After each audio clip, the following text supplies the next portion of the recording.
YouTube, how's it freaking going? Welcome back to another video. I find that freaking thing is always in the picture and I don't want it there. But guys, I'm not gonna lie to you, it's raining again. It's rained quite frequently of late, but as they say, April showers bring May flowers. But the rain definitely puts me in a negative mood. I'm not gonna lie. I go outside and I see the rain and it doesn't particularly put a smile on my face. I still do what I need to get done, but of course I won't lie, I went for a walk today rather than a run. Because my knees, I don't want to fatigue them when I go into the actual workout. I think that might have played a factor in why my knees might have been fatigued. Because running is big on your knees, right? It is hard on your knees. But I still went for the walk, and my fucking shoes are wet. My hoodie was wet. I don't like it. I don't like the rain, to say the least. But it's never an excuse to not do something. There's always ways to move around it, regardless of whatever's happening externally. The only thing that you can control is internally, right? And sometimes that's hard. It really is, especially when I see the rain. I won't lie, guys. It puts me in such like an anger-induced state where I'm more receptive to getting a little bit more angry about things, which is obviously something that I need to work on, right? Because why is the rain putting me in a negative state? And that's the questions I need to ask myself. Because at the end of the day, guys, you have control over how you let it affect you, but you don't have control obviously over the weather. I ain't no fucking weatherman, or well, not even a weatherman. I don't fucking make it rain, right? Needless to say. But guys, here's a big problem that a lot of people fucking do, and that's living a life that's not true to their self and listening to what other people say. Because a lot of times, guys, we make decisions about our life based off what other people think, and specifically our parents. End of the day, I'd never would tell you guys to not listen to your parents. Your parents are great. They are very, very loving, and they just tell you what they know. But guys, you are the only person in this world who knows what you enjoy doing or what you should do. Because a lot of people will tell you, oh, you should go become a doctor, or oh, you should become a lawyer, or oh, you should do this, oh, you should do that. Only you know what you should do. Only you know. And sometimes it's hard because people don't actually give themselves the power of their life. Oh, I should play video games tonight. Oh, I should jerk off. Oh, I should smoke weed. I should drink all night. All that shit, guys, is not going to benefit you, and that's not your shoulds, right? And in essence, sometimes that's actually applied from other people's opinions, because sometimes you'll see other people doing it and you must be like, oh, I want to do it or whatnot. But don't listen to what other people have to say about your life, or listen to it, sure, but do not let it control you. You know, a good example of this would be if you're in a relationship with someone. You've been with them, I don't know, 8 years or something like that. A lot of external people might tell you, oh, you should be married, or oh, you should do this, right? Why? It's your relationship. There is no should. There's no limit. There's no, oh, you got to get married after this. There is no fucking guidelines, guys. The guidelines that you have in your life are your guidelines. And sometimes we let other people influence it. And it's not ill intent, but sometimes people project their own insecurities on you and their own fears on you. Like, so many times if you were to talk to people about starting a small business, they'll be like, oh, but you have a good job with a pension and benefits and all that sort of stuff. Why would you leave that? See what that is, guys, and no disrespect to people who say that. That's their fears of leaving a job like that, and they're portraying it to you. And what you guys need to do is not let that infiltrate your mind, because sometimes that infiltrates your mind to the point where you're just listening to what external people tell you about your life, and you're gonna regret that. So don't listen to what other people have to say. Well, I should say listen to it, but take it with a grain of salt, because people are looking out for your well-being, sure.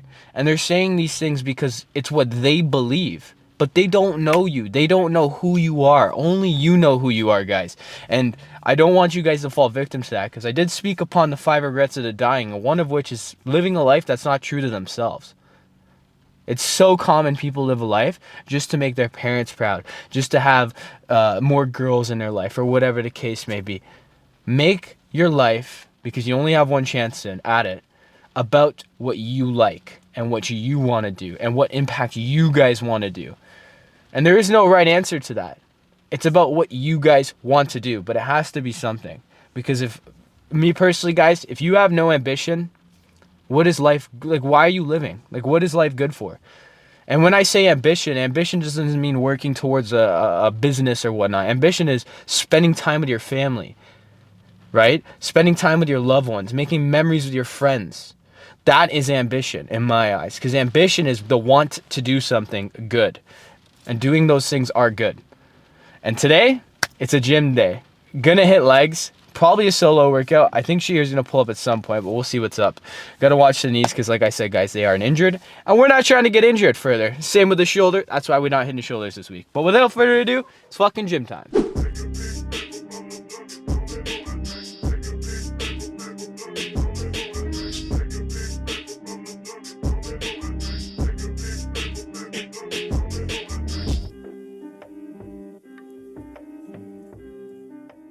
Fortunately, last leg day, I wasn't able to get in the leg extensions, which is definitely one of my favorite movements, especially for the quads. I was gonna say hamstrings, but definitely quads. And it's definitely a great way to warm up.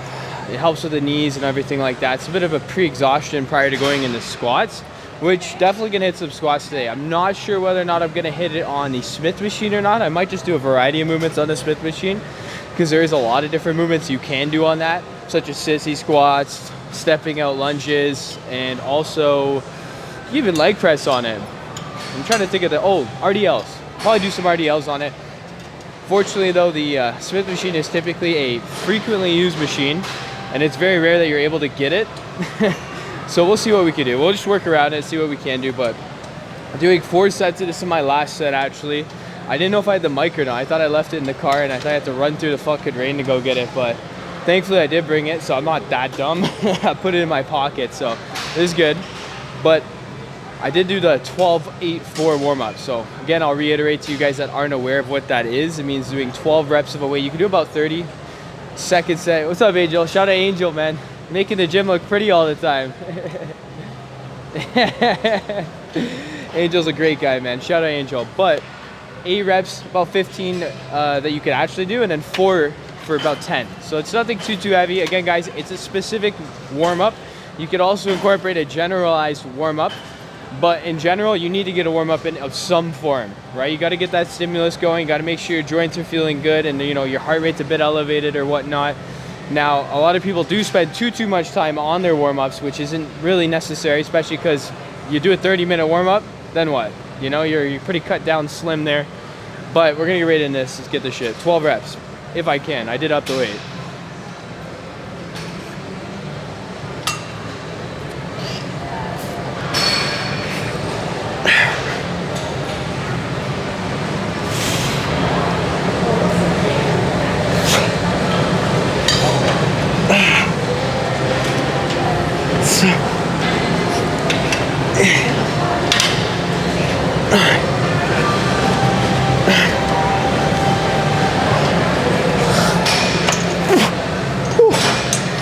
The last couple of reps, I wasn't doing the controlled eccentric, but I did hit the 12 rep range, which was the goal.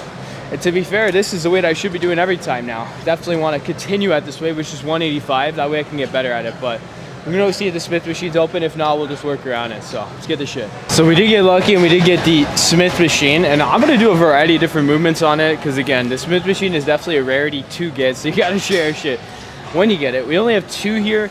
And to be honest, there's probably about 100 plus people at the gym. So just do the math there, right? I'm gonna have to hog it for a bit here. But of course, I'm not just gonna stand around, sit on my phone or whatnot. I'm gonna make sure I'm doing my sets. But the first movement I'm gonna do is sissy squats. For you guys that don't know what sissy squats are, basically coming down with your knees, and it's allowing you to get more range of motion on your quads and a deeper stretch. I've also found that it's helped increase the strength of my knees.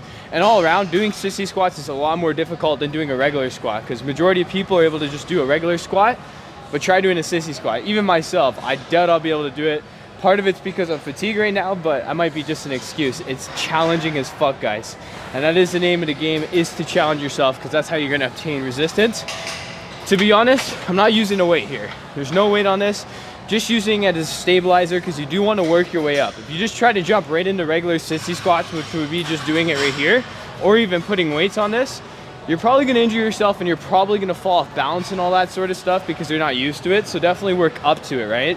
Number one, by perfecting your regular squats. Then hitting some lunges will help increase your ability to do sissy squats. But all around, definitely a good movement to incorporate. That way you can get, number one, a variety, and also target your quads a little bit better than a regular squat. Of course, it's a lot more pressure on your knees, so I personally like to aim for more volume than weight, even though I'm not really doing a weight. But when I do start to develop strength in this sort of exercise, it's definitely more optimal, I think, to add more reps than it is to add weight, because again, it is a lot of tension on your knees because of the way you're coming down, but it's also good to strengthen your knees, and that's something I found, right? So knees were sore, gonna definitely gauge how my knees feel off these reps. And if it starts to hurt too much, of course, I want to stop. But this is the last set, and the first 3 sets were feeling good. This is the last one here. I'm going to be doing 8. Well, I have been doing 8 reps. Nothing too crazy, because again, this is a crazy exercise. It's definitely something to work up, right? Especially in terms of the weight. But let's get right into this. So feet position is no different than a regular squat. The only difference is you're coming down with your knees, right? And you're like leaning back almost, rather than coming down with your butt. Oh, I think that was my strongest one yet, actually. This is the camera. I do find my feet come off the ground a bit, which might be optimal to put plates underneath my feet, but this is the last set, so I'm okay right now. But it will help with my balance when I'm doing this. Or even moving my feet forward might help. No, it won't. I have to put plates there.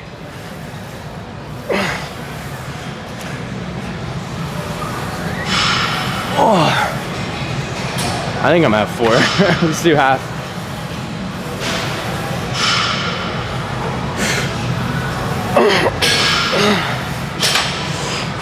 Two more.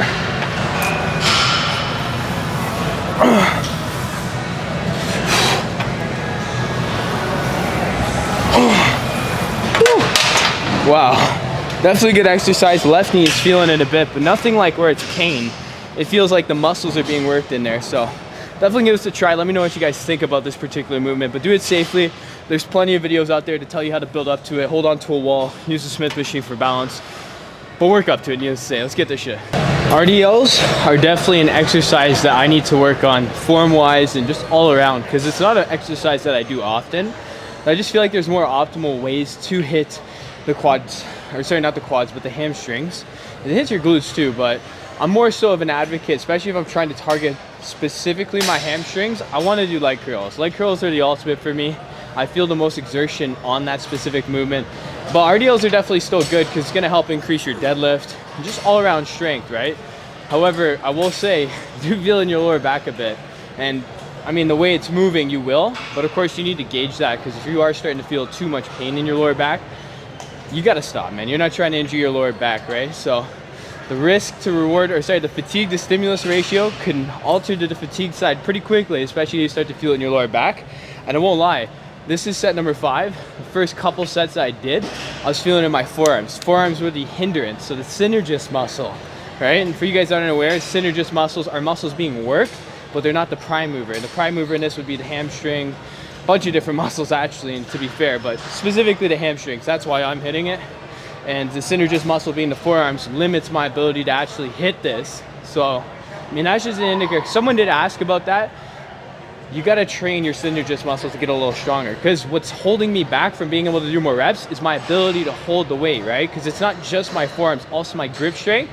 So in order to get better at this with my synergist muscles not hindering me, I got to train forearms and grip, right? So doing dead hangs, or doing farmer's walks, or even doing wrist curls, just to get your forearms stronger, which is why you should train your whole body, right? Because, I mean, if you're doing deadlifts, most people hit deadlift with the idea that it's hitting their back or whatnot, which it hits a lot more than just your back. But sometimes they're limiting themselves because their legs aren't stronger, their quads aren't strong, or something like that. And in that case, it's not necessarily the synergist muscle, but it's an indicator that you're limiting yourself because of one muscle being weaker than the other. And to be honest, a lot of people skip leg day, and don't be that person. But we're gonna work right into this. Like I said, this is set number 5. So I'm doing 5 sets of this because I do want to improve upon it. I felt like my form, each rep I do, I try to pay attention to how my form's looking and try to correct it, and really pay attention to how my hamstrings are feeling. Because again, that's what I'm trying to target here. So if I'm hitting and I'm feeling it in other portions of my body, then I got to take a step back and understand why. So good thing that the mirror is here, which is what you guys are seeing, because if not, then I wouldn't be able to see it, which is another great thing about Smith machines and just the layouts, because of the mirror being there, I could see my form, right? Mirrors aren't just to show off the gains, but mind you, the veins are definitely popping, especially when I hold this. Let's get right into this. I think I'm gonna do about 10 reps here.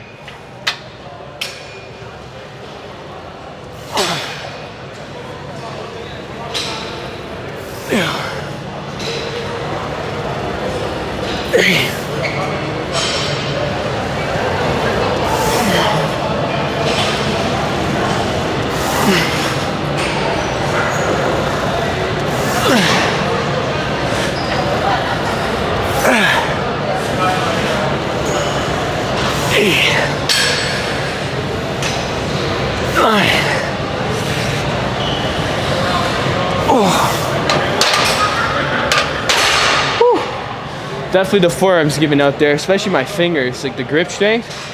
Which again, to train your grip strength, you got to train your forearms to get them stronger. But we're gonna work into an exercise, which is actually gonna be a superset.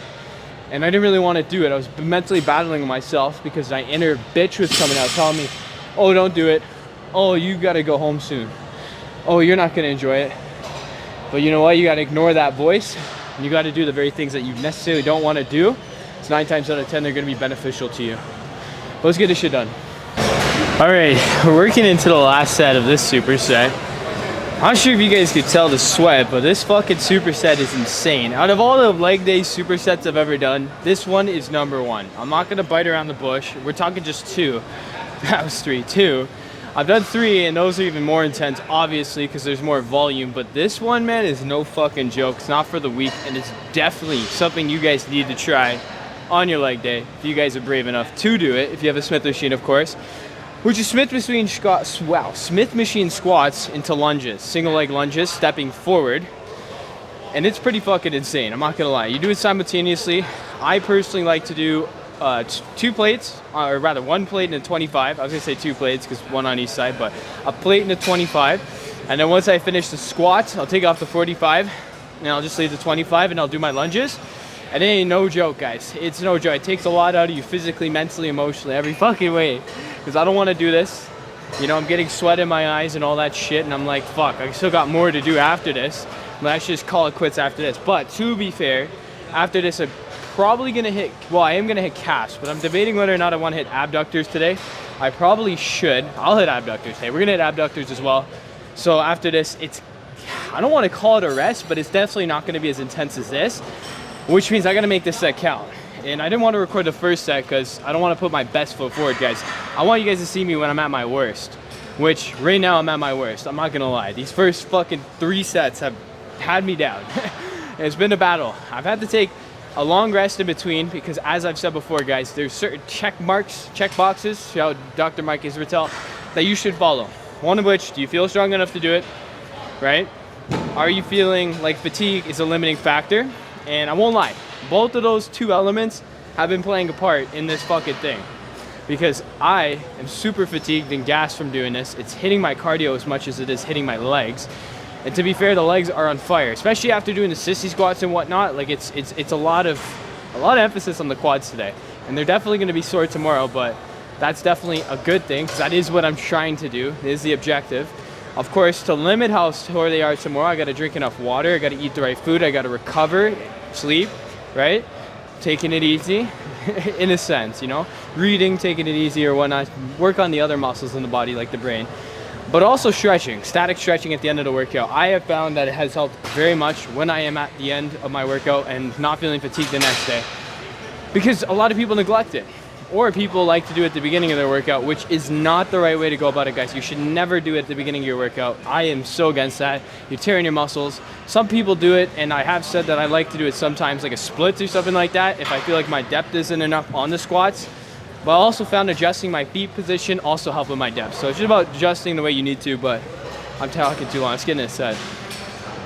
First one that I'm doing is squats here. I'm gonna do 10, and then the lunges are gonna be 8 each leg.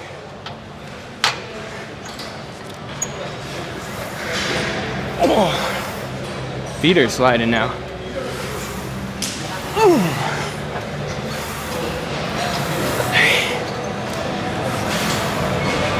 Okay, my feet are sliding quite a lot.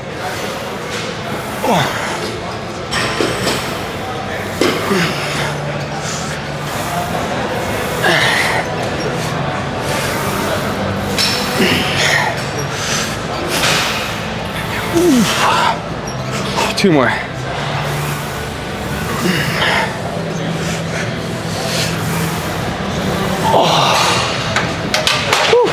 Take off the weights. I'm not gonna lie, my fucking feet were sliding there. Had to use my core to stabilize.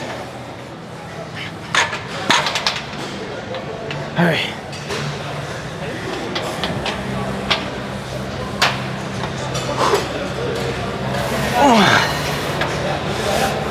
There. 3, 4.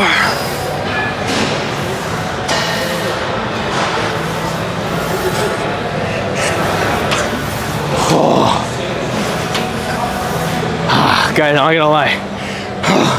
Fucking tired. We don't stop when we're tired, we stop when we're finished.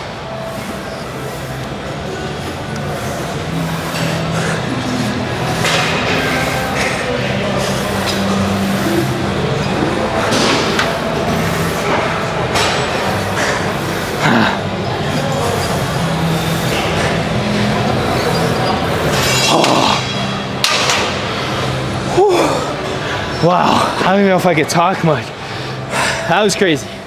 Push yourself, try this out if you guys haven't. And let me know in the comments if you guys do try this, how it is. But I'm gonna hit some, hopefully some calves if it's open. Let's get it. You know, typically speaking, I tell people to put away their weights. I still stand by that. If you guys are using a weight, you should always put it away, clean up your area, disinfect it. Use whatever the gym is, or rather whatever the gym has to clean shit. At the end of the day, supposed to take care of this place. I think I should zoom in a bit too, but this is probably the one time that I will tell you guys that it's okay to, well, it's never okay, but the one time that leaving weights out has actually benefited me, which is this time, because I told you guys I was gonna come over here to do calf raises in specific. Unfortunately, the calf raise machine that I wanted to use is taken, so I'm just gonna use I guess call it a pendulum squat machine, whatever you want to call it really, to do calf raises. So a little alternative there. But someone left a 90-pound dumbbell over here, and I looked at it. At first I was frustrated. I'm like, why the fuck did this guy leave, or whoever left it, a 90-fucking-pound dumbbell here? It's lame. Needless to say, it's fucking lame. Put away your weights. But I seen it, and I'm like, you know what? I'm gonna do goblin squats. So I decided to do a superset of goblin squats with calf raises, which was a bad idea, but also a good idea because it's fucked me up. I'm really fatigued. This is the last set because, as I said before, I want to show you guys the kind of the worst side of it, right? I don't want to put my best foot forward. I want to show you guys the ending portion so you guys can see how I push through the fatigue, which is probably what I'll start to do. I keep upon it because that way, like I said, you guys can see how I work through the pain and whatnot, and the limiting beliefs, because the limiting beliefs come through when you start to fatigue and the weights start to get heavier and you get through the end of your set and you're like, oh, I'm almost done. I might as well just call it quits or whatnot. And that's a lot of what a lot of people think. It's like, oh, I already did 3 sets. It doesn't matter if I do this 4th set a little less. So just remember that you got to push through every set like it is your first set, or in general, just push through every set and make every set count. But fuck the person who left this, but at the same time, thank you, because this is definitely exerting myself pretty hard here. Doing 90, it's a 90-pound dumbbell, so I'm doing 12 reps here and then go right into the calf raises, doing 4 sets in total. I'm not timing my rest. I'm just kind of feeling how I feel, because I won't lie, these sets make me super fatigued. I feel lightheaded and I lost a bit, but I'm not gonna stop because of those factors. Just gonna drink water, and if I have to puke, I have to. I set in with a mission to get a certain workout done. I'm gonna get that workout done, but let's get into this. Oh. 1, 2, 3, 4, 5, 6, 8.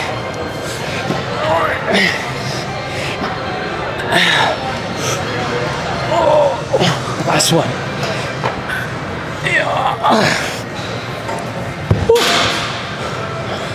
Oh, right in the calf raise. Remember, the whole purpose of this is to control it. I don't want to do it too quick.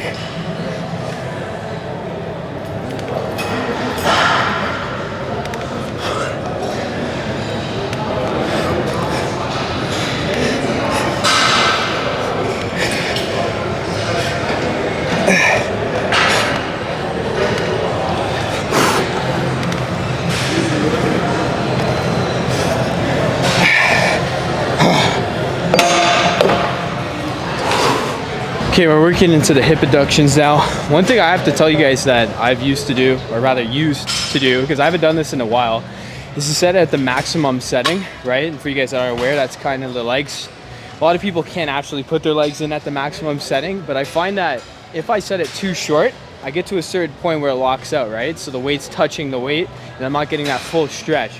So by setting it at the max and bringing it in using one arm, so using one leg here and then pushing in the other with my arm, it allows me to get more range of motion and constant tension on my hip adductors.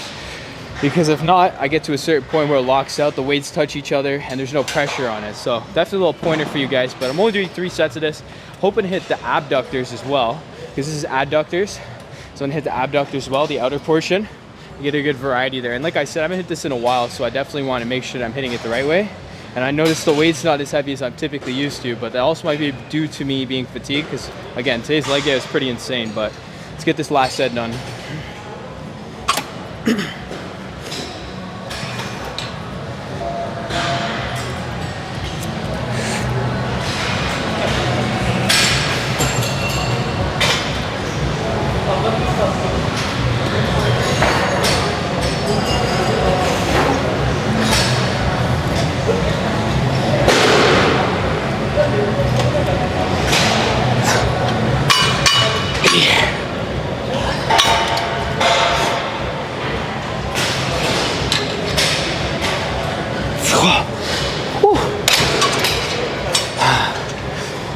I will also say sometimes your pants are limiting because they'll get stretched, and I noticed with these particular pants that it was stretching to a point where I was kind of getting alleviated a bit because it was stretched and it was kind of holding back the weight a bit. But thankfully the abductors just opened up, they were taken, so I'm going to use it now. 3 sets of everything, and like I said, anytime guys, make sure you're wiping down your equipment, putting away your weights, just clean up after yourself, needless to say. But let's get in this last exercise. Okay, last set, the abductions. Now I should specify, abduction movements are movements that are inwards, it's like your legs coming inwards, versus abduction movements are outwards. So that's the difference.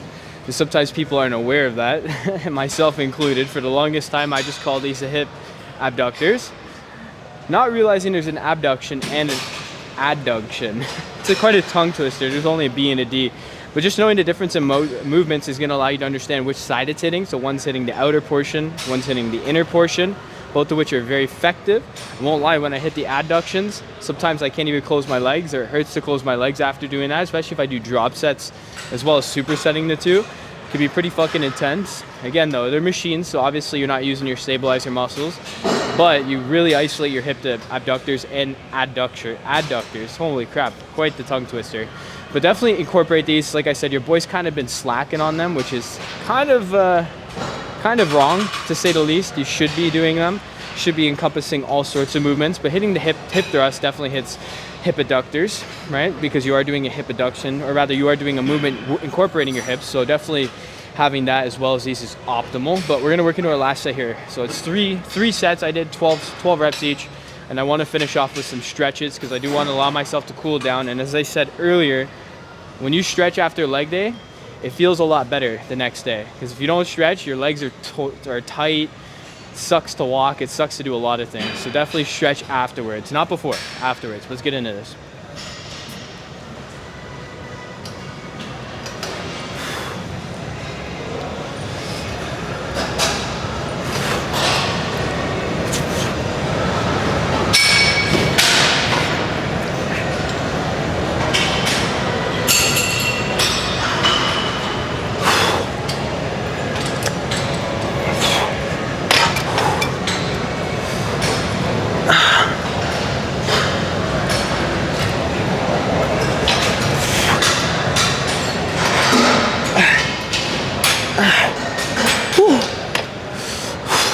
I had to do 20 there. So I took a pause at 12. I'm like, if I stop now, I wouldn't have gotten the maximum out of it. So I decided to do 20 there. Obviously, that's indicated to me that I got to increase the weight or perhaps decrease the tempo, because I think I was going a little quick there. But of course, your boy's fatigued. Not an excuse though, but that's why I did the additional reps. You got to gauge it that way. You can't just stop when you feel like, oh, I did 12, I'm done. But if you don't feel it, why are you stopping, right? Every set you should feel some form of stimulus. If you're not doing the right sets or the right weight or whatnot. But I'm gonna stretch out. It's nice to stretch out, but it also sucks. It takes a bit of time, but hey man, you got to treat your body the right way. You know, either you pay for it now or you pay for it later, so remember that. We have made it home safely, guys. It is freaking pouring out there. Not a fan of the rain, and I work outside, so hopefully it's not too bad later, but of course you gotta dress accordingly for the weather. But guys, this fucking weekend is UFC 300. I don't know if you guys watch UFC. I fucking love UFC. Well, not a hot take, but I got Pereira. I got Pereira winning the fight. I got some other ones, but that's the main card. I love UFC, man. You know, the hardship those motherfuckers have to endure. And if you guys aren't aware, I did MMA. Well, more so Taekwondo, kickboxing as a kid. I'm actually a black belt in Taekwondo, so I am very invested in the fighting scene, guys. I love watching that shit. I live for that shit. And the warriors that come out of that shit are insane. Because to step in that cage in front of millions of fucking people and put your pride, your ego on the line to fight another beast is very impressive. And all around, the training and the mental hardship those motherfuckers have to endure is very inspirational, guys. My favorite fighter of all time is Conor McGregor. He is very inspirational. If you guys haven't seen the documentary of him online, definitely check it out. He is just insanely inspirational. He didn't give a fuck who he was fighting. He didn't give a shit about anything. He did what he needed to do. And needless to say, like, I wouldn't say I idolize these guys, but I take lessons from what they have and apply it to myself because they are inspirational. And if they're capable of doing it, then I am as well. But we're at 902 subscribers, guys. That is fucking amazing. My mom's going. Mom was heading out. Had to make sure she was safe, and you know, had to make sure everything was okay. But hit that sub, guys. We hit 902 subscribers, guys. We are fucking 98 subs away from 1,000. That is amazing. I appreciate every single one of you guys. We are putting in that work to become better every single fucking day, and you guys are truly amazing. Have a blessed weekend too.